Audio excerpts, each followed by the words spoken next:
한국에서 공부의 신이라고 불리는 사람이 있습니다. 고승덕 변호사입니다. 이 사람은 얼마나 공부를 잘하는지 대학교 때 사법고시 합격, 외무고시 2등, 행정고시 1등, 3대 고시를 합격했던 사람입니다. 그리고 나중에는 하버드 대학에서 공부를 하고 콜롬비아 대학에서 박사학위까지 받았습니다.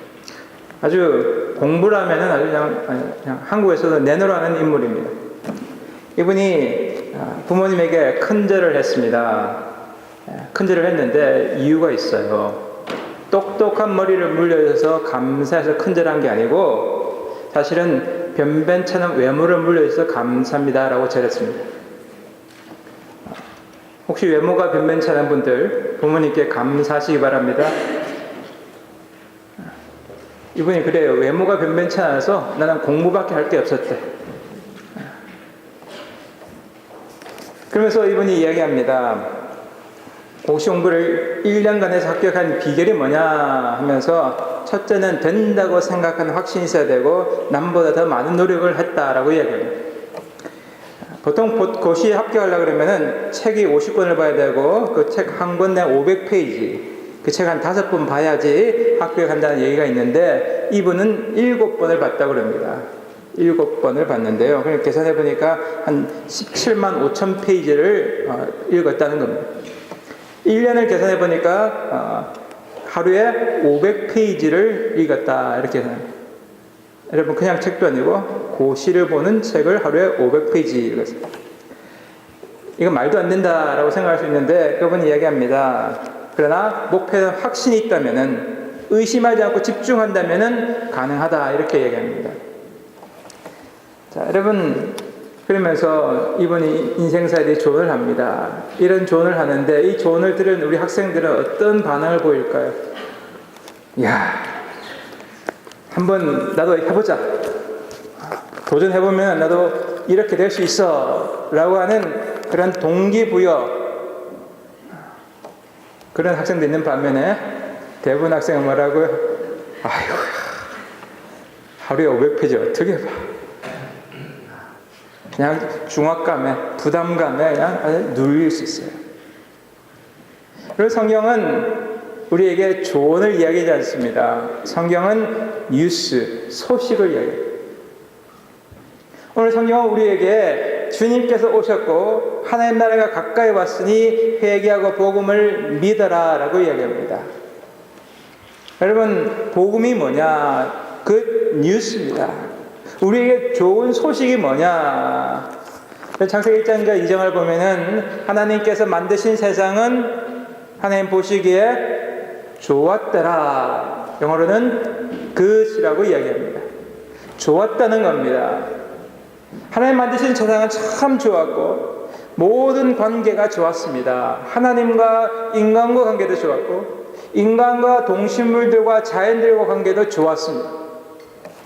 그래서 어떻게 여러분 환경이 좋고 여러분 마음이 편하면 마음도 그렇고 여러 가지 모든 면에서 우리가 자유롭고 평안함을 느끼는데 오늘 창세기 3장에 보니까 인간이 너무 편하다 보니까 고마운지 감사한지 몰라서 하나님께 반란을 일으킵니다. 우리 자녀들 부모님이 해주는 거 늘 감사하죠. 부모님들 고마움을 못 느끼면 한 일주일 동안만 밥을 안 해주셔야 돼요. 한번 해보십시오. 그러면 감사가 저절로 나옵니다. 그래서 인간이 너무 잘해주니까 하나님께서 모든 것을 해주니까 감사한지 몰라요. 그래 뭐 합니까? 배반하는 거예요.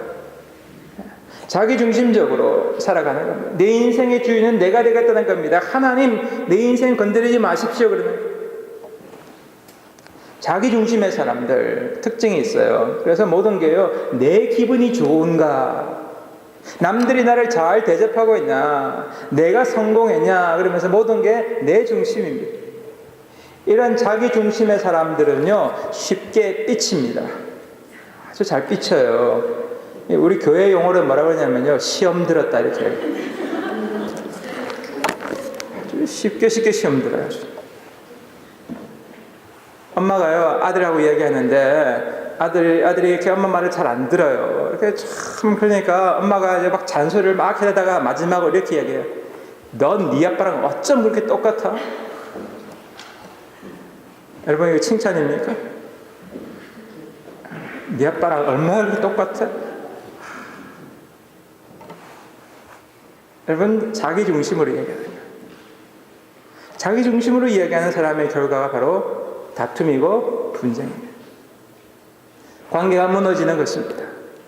하나님과 관계가 무너지고 사람들과 사람들의 관계가 무너지는 것입니다. 오늘 창세기 3장 21절에 보니까 여호와 하나님이 아담과 그의 아내를 위하여 가죽옷을 지어 입히시더라 이렇게 얘기합니다. 저는 성경을 보면서 참 하나님 이해가 안 됐던 부분이 이것도 하나였어요. 아니 그렇게 하지 말라. 다른 거 다 해도 되고 선악과를 알게 될 그 나무 열매만 따먹지 말라. 그렇게 많은 자유를 줬는데 하필이면 하지 말라는 그가 꼭 했어요. 그 자녀 어떻게 해요? 혼내야죠. 그런데 하나님 혼내시면서 어떻게 해요? 가죽옷을 지어 입혔다. 여러분 여기서부터 하나님의 놀라운 회복의 계획이 시작된 겁니다. 하나님은 우리를 징계하시지만은 회복, 즉 구원의 역사를 준비하고 있는 겁니다. 이를 위해서 오늘 누군가가 희생이 되는 겁니다. 피를 흘리는 겁니다. 누군가의 가죽이 필요했던 것입니다. 여러분, 우리는 미운 놈 떡 하나 더 준다 이렇게 해야죠. 하나님은 사랑하는 자녀에게 어떻게 해요? 회복의 길을 열어놓는답니다. 때가 찼다고 이야기합니다. 주님 오실 때가 찼다는 거예요. 우리 자녀들은 좋은 부모의 권위 아래 자라는 자녀들은 참 잘 자랍니다. 또 좋은 코치 밑에서 있는 그 팀 내 선수들은 빛을 발합니다. 오늘 진정으로 주님의 밑에서 주님의 그 인도하심 속에 자라가는 자녀들은 여러분의 상처와 우리 아픔들이 치유될 것을 믿으시기 바랍니다. 여러분 우리가 알고 있는 가나안의 혼인 잔치는 바로 그 예의 중에 하나입니다. 사역을 시작하시면서 포도주가 없어서 기쁨이 사라지는 그 공동체에 주님이 어떻게 물을 포도주로 만드심으로 인하여서 많은 사람들이 기뻐하고 행복했다는 겁니다. 여러분 주님의 공동체는 주님을 진정으로 주인으로 모실 때에 그 말씀에 순종할 때에 기쁨과 행복이 넘치는 것을 우리가 경험하며 고백할 수 있기를 소망합니다. 오늘 주님께서는 어떻게 해요? 따라오라고 이야기합니다. 갈릴리 해변을 지나가시다가 오늘 형제 안드레와 시몬이 있는 것을 보고 나를 따라오라 라고 이야기합니다. 나를 따라오라. 유대 문화나 한국 문화는 아주 비슷한 게 있습니다. 유대 문화도 그렇고 한국 문화도 보면요, 제자가 스승을 찾아갑니다.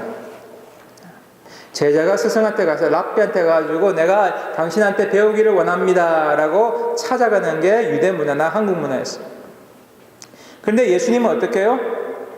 스승이 제자를 찾아왔습니다. 스승이 제자를 찾아왔어요. 왜? 하나님의 나라를 확장하는데 이 제자들과 함께 가자고 스승이 제자를 찾아갑니다. 여러분 이것이 바로 세상과 다른 하나님의 나라의 방식입니다. 주님은 우리를 찾아오십니다.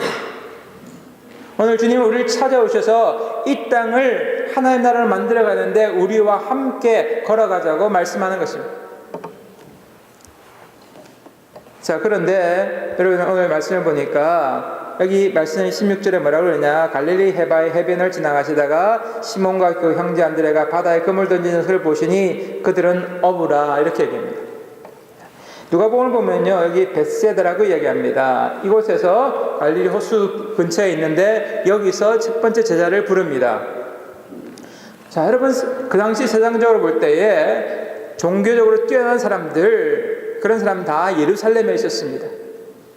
제자로 선택하려고 그러면 예루살렘에 가서 선택해야 되는데 어떻게 해요? 이 갈릴리 한 외진 곳에 와서 제자를 선택하는 겁니다. 자, 왜 그랬을까를 생각합니다. 여러분 주님은요 어떤 면에 세상과 반대입니다. 세상은 준비되고 능력 있고 가능성 있는 사람을 선택해서 사용하지만은 하나님은 준비되어 있지 않고 가능성 없어 보이는 그 사람을 택해서 하나님의 놀라운 위대한 일을 창조해 나가십니다. 여기에 신앙의 놀라운 위대함이 있습니다.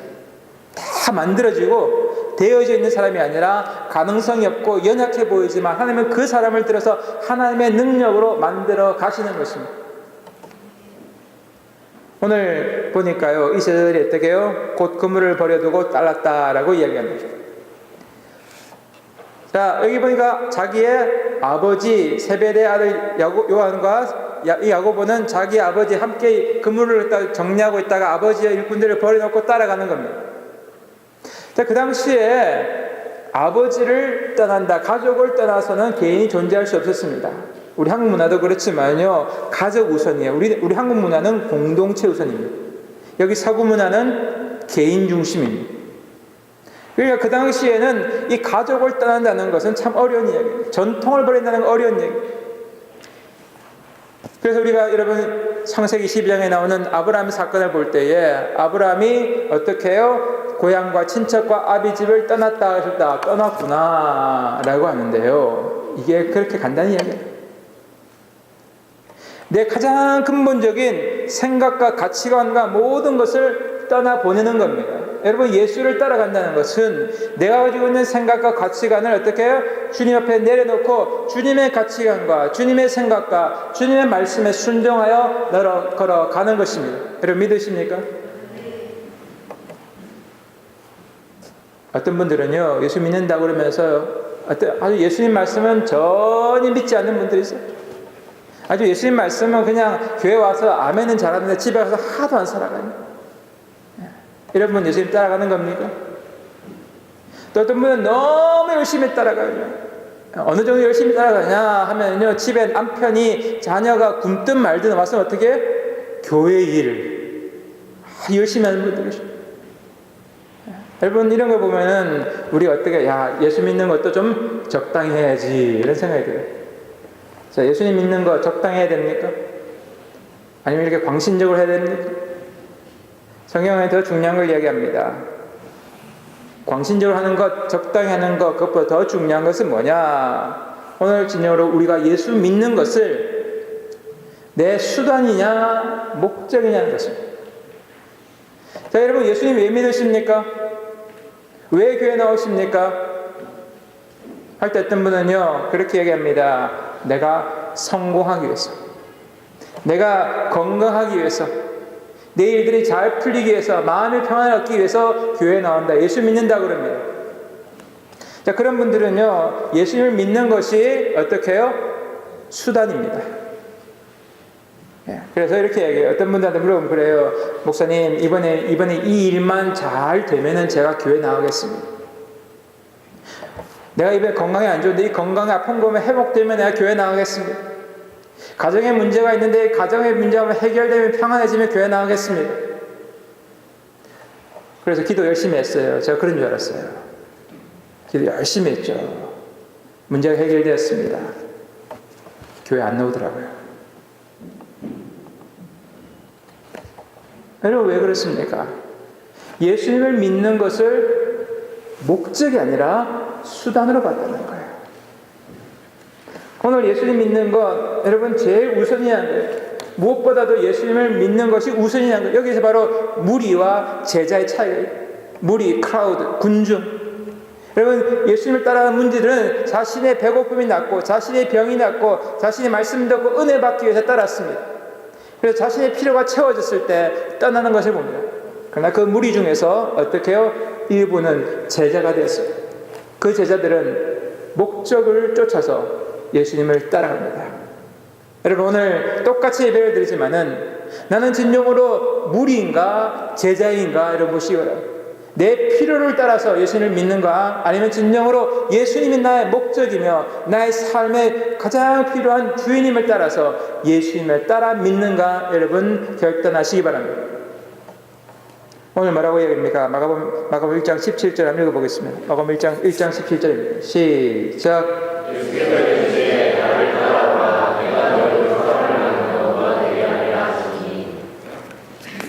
오늘 여기 목적은요, 예수님은 우리를 사람을 낚는 어부가 되게 하는 것이라고 얘기합니다.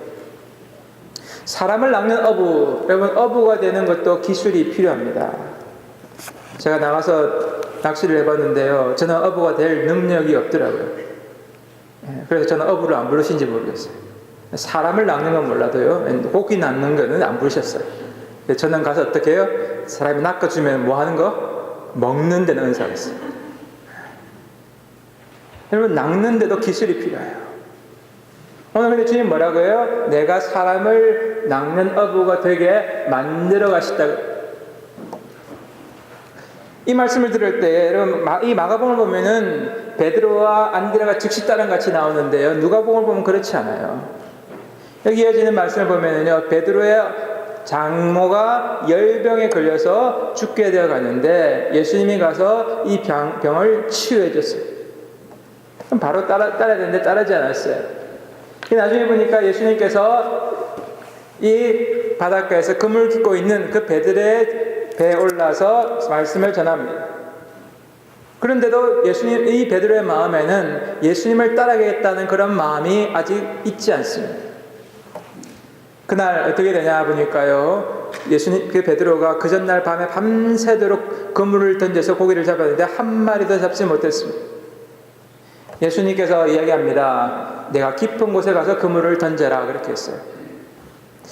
그 이야기를 듣고 베드로가 어떤 마음을 품었을까? 여러분 한번 생각해 보세요.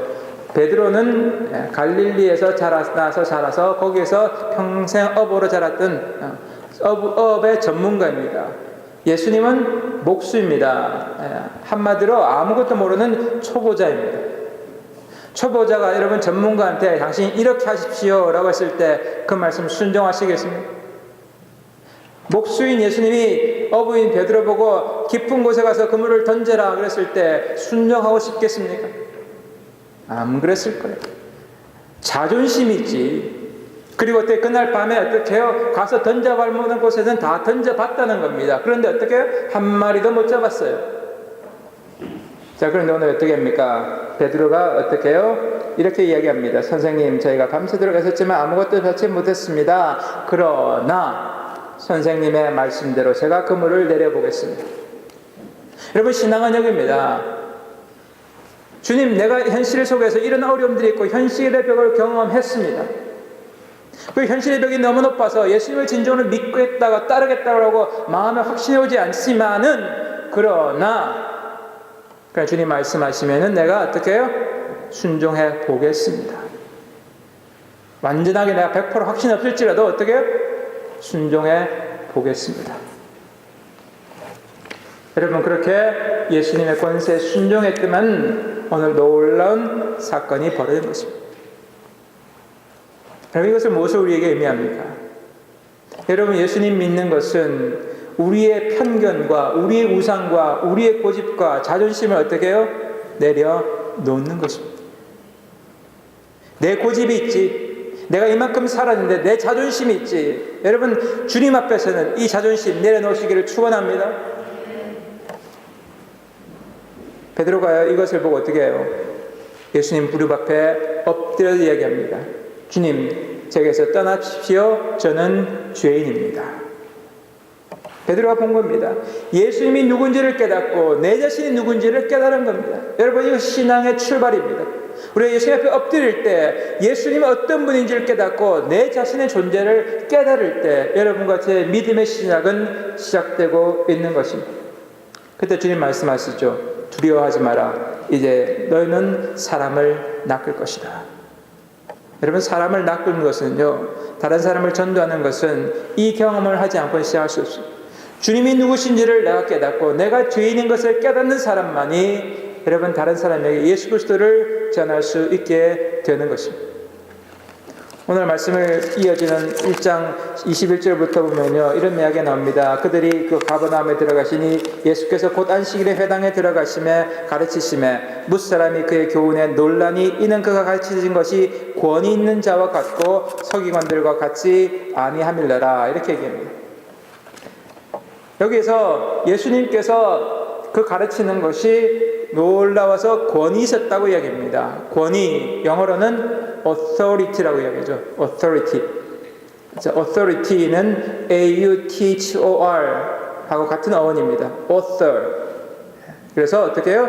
누군가가 저자가 새로운 글을 쓴 겁니다. 우리 학생들 플레이저리즘 뺏기는 것, 문제되는 것이 되지만은 어떻게 창작하는 것, 이거와 다른 겁니다. author, 오리지널 이 뜻입니다. 한국에서도 이 오리지널 되게 중요하게 생각하죠. 한국말로 오리지널은 원조라고 이야기합니다. 그러니까 그래서 원조가 얼마인지 말이죠. 원조 칼국수, 원조 평안도 족발집, 원조 꽃게탕, 원조 충무김밥, 원조 할매김밥, 뭐 원조들이 이렇게 많죠. 제가 찾아보니까 너무 많아가지고 요거만 줄였어요. 원조. 왜 자꾸 원조 붙여요? 우리 게 오리지널한 거예요. 오리지널이다는 거예요. 오늘 주님이 뭘 말씀하느냐? 이 권위는 남들이 이미 아는 거 풀어서 해석해 주는 것이 아니라 어떻게 하나님으로부터 온 놀라운 오리지널 원조라는 것입니다. 여러분, 신앙의 원조는 예수님입니다. 오리지널한 거예요. 그러면서 뭘 하십니까? 그 원조이신 그 오리지널 예수님께서 뭐 합니까? 다른 사람을 치유하시는 능력을 봅니다. 우리 땅 살아가면서요, 우리의 병들지 않은 사람은 아무도 없어요. 육체적으로, 정신적으로, 경제적으로 여러 면에서 이 세상의 모든 사람은 병들었습니다. 주님은 뭐라고 하죠? 우리 주님에게 나오라고 이야기합니다.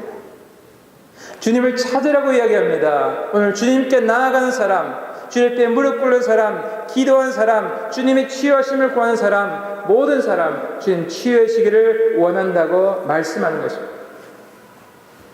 여러분, 그런데 왜 못 나가는가요? 내 자존심 있지. 내가 이만큼 했는데. 여러분, 오늘 주님과 관계 회복을 위해서 우리의 자존심과 우리의 고집들, 자기 중심의 삶을 내려놓으시기를 소망합니다. 그때 주님 뭐라고 말씀하십니까? 마태복음 28장 20절 이렇게 합니다. 볼지어다 내가 세상 끝날까지 너희와 항상 함께 있습니다. 주님은 지금도 너희와 우리와 함께 계시는데 어떻게 해요? 항상 계신다. Always. 우리가 어떨 때 신앙생활 잘하고 주님의 뜻대로 살아갈 때뿐만 아니라 내 자존심을 굽히지 못하고 내 방식대로 자기 중심대로 살아갈 때 그때도 주님은 어떻게 해요? 항상 함께 계신다고 말씀합니다. 그래서 어떻게 해요? 우리를 주님의 부르심에 따라가는 삶을 살도록 만들어 주신다는 거예요. 여러분, 오늘 부르심을 따라가는 삶이 뭡니까? 오늘 주님 앞에서 우리의 편견과 우리의 고집과 우리의 우상들과 자존심들, 여러분, 이 자기중심적인 신앙을 내려놓으시기 바랍니다. 그렇지 않으면 평생 어떻게 해요? 내가 유치하기 쉽습니다. 평생 어떻게 해요? 자기중심적인 생활을 한 사람들은 어떻게 시험에 빠지기 쉽습니다. 여러분, 시험은 그겁니다. 우리에게 병이 오지만은 내가 건강하면 병을 이길 수 있던 같이, 여러분, 내가 어떻게 해요? 시험 걸렸다 그러면 내가 영적으로 내가 어떻게 해요? 약한 겁니다, 지금. 그러니까 어떻게 우리가 영적으로 훈련받고 강해지면 어떻게 시험에 와도 이길 수 있는 능력이 여러분과 저에게 있기를 소망합니다. 예수전도단의 국제 청소년 사역자, 사역 책임자 이분이 이제 이런 간증을 합니다. 자기가 젊었던 것도 아니지만 나이가 좀 있었지만은 이 예수전도단에 가서 회의를 하는데 그때 청소년들이 얼마 없었어요. 회의를 끝나고 이렇게 나갔는데 하나님께서 그의 마음에 이 청소년들과 함께 사역하라라는 그런 마음을 주셨어요.